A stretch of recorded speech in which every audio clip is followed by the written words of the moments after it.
Welcome to Core Cutting Today for April 20th, 2023. This is the show where I break down some of the biggest stories happening in the world of cord cutting right now and give you my opinion on them, including Netflix shutting down its DVD service. Did you even know that was still happening?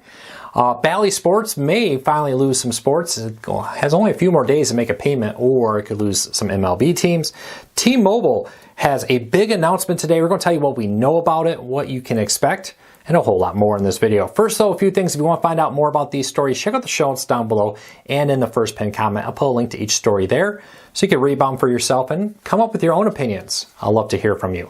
If you're new here, do me a big favor, hit that subscribe button or hit that thumbs up. Doing one or both lets YouTube know you enjoy what we do here, so YouTube recommends our videos to more people, helping us grow, helping us support our families.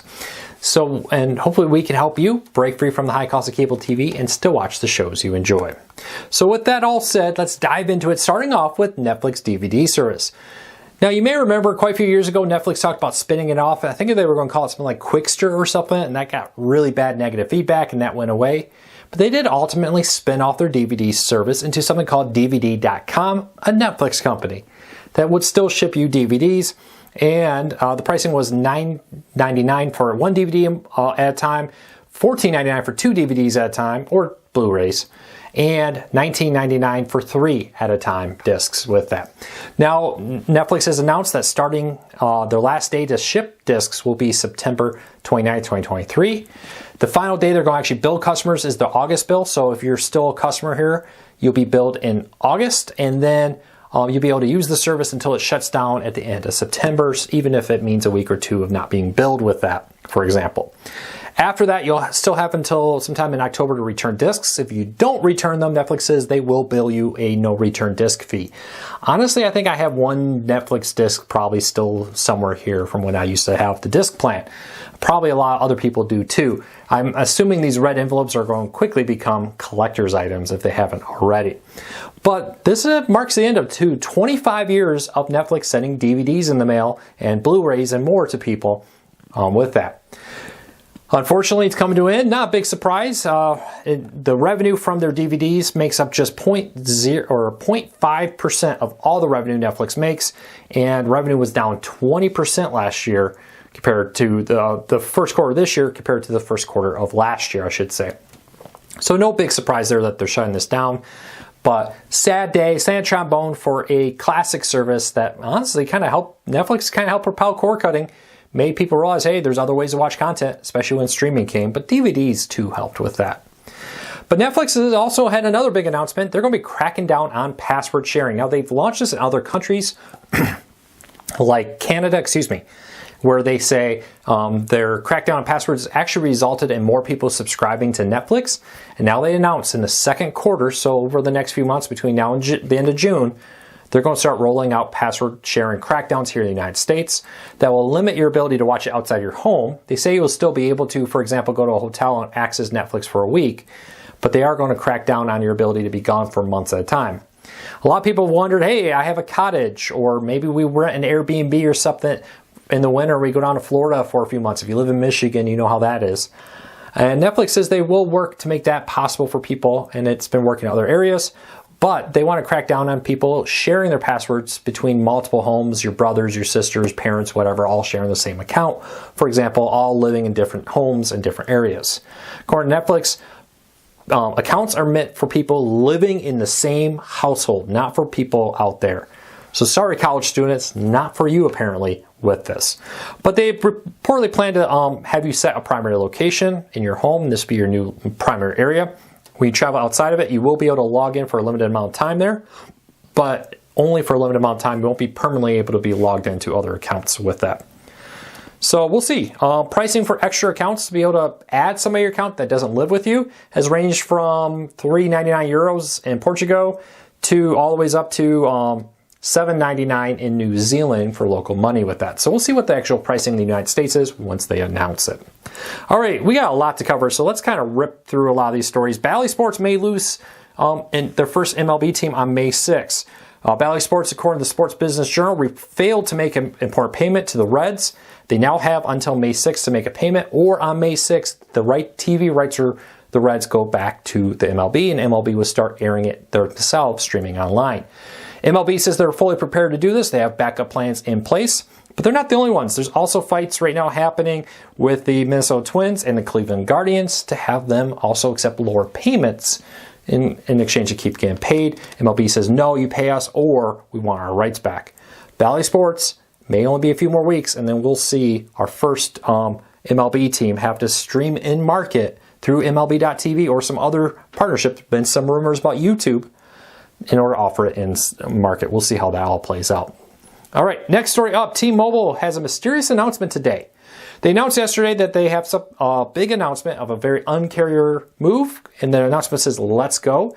And this kind of comes into leaks that say that the Magenta plan that T-Mobile has been very famous for is getting rebranded, and T-Mobile will be redoing all of their packages and rebrand them as Go 5G. And now Go 5G will be a unified name for all the plans.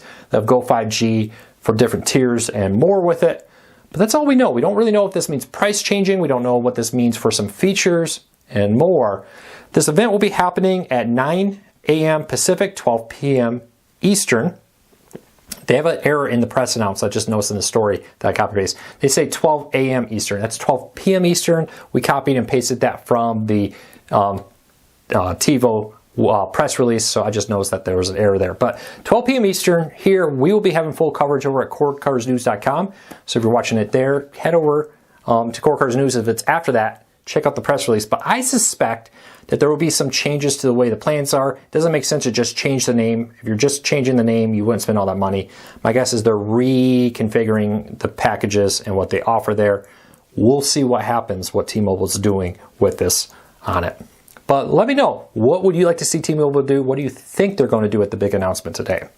All right, deal of the day. We have a 65-watt, 25,000 milliamp battery pack at its lowest price ever, just $47.99. If you want a battery pack that can charge your laptop, phone, and more, check out the show notes down below. I'll put a link to it. There is our deal of the day. All right, keep moving here on along. One of the big things I get asked a lot is about news. People want access to news. They don't necessarily want access to a ton of other stuff. There's a news service called Level News that's apparently officially backed, at least by Nexstar. They've confirmed that they officially have licensed their content to this service. But for $5.99 a month, you get access to all the C-SPAN 1, 2, and 3, News Nation, Bloomberg Television, Bloomberg Quick Take, NHK World Japan, France 24/7, Euronews, and the Law and Crime Network. Not a bad deal to put all these together there in one big bundle. C-SPAN has been very hard for cord cutters to get access to. It's one of the few options to do that with it there. If you want to check it out, check out the show notes down below. Currently on Roku, Fire TV, Android TV, no Apple TV yet, but it is on iOS. I would assume you could cast it. But they say more devices coming, plus mobile devices, computers, etc. to watch it. It does have a start over 72-hour recap or catch up, stream on 3 devices at once, and a whole lot more. If you want to learn more about this service, give it a try. Check out the show notes down below and in the first pinned comment for our story there. All right, the free streaming service Tubi is adding profiles. So Tubi is owned by Fox. Really nice. I've recommended it a few times in some of our hidden gem videos, for example, of a streaming service for you to check out. It offers a ton of free on-demand content and live content with ads. Well, now they're having profiles. They've had the ability for you to create an account to start a show on one device, finish it on another device. Now you'll be able to have profiles, so your kids could have their own profile or your spouse, and you won't be cluttering up each other's recommendations and continue watching and more. Currently seems to be only available on a select few devices, and it's slowly being rolled out to more devices. Check it out as you start it. When you check out your account, you should now, if it's available, like on the Google Chromecast with Google TV, it's there now for that. So check that out. Really cool. I love profiles because I don't always want to watch what my daughter's watching. She loves Roblox and Minecraft and all that, and I don't care. All right. YouTube TV has announced a ton of new details about NFL Sunday Ticket. I'm not going to go over everything here, but I have a full breakdown of their new FAQ in the show notes down below. But a few things here. They explain a little bit more about the 2 streams. So you can stream 2 different streams at once of NFL Sunday Ticket. That doesn't count your regular YouTube. So if you're watching something on your local ABC, for example, NBC, Fox, that doesn't count towards the 2 streams with that. But you can only watch 2 NFL Sunday Ticket streams at once, which includes NFL Red Zone if you pay for it through the NFL Sunday Ticket, as opposed to getting it through the sports add-on.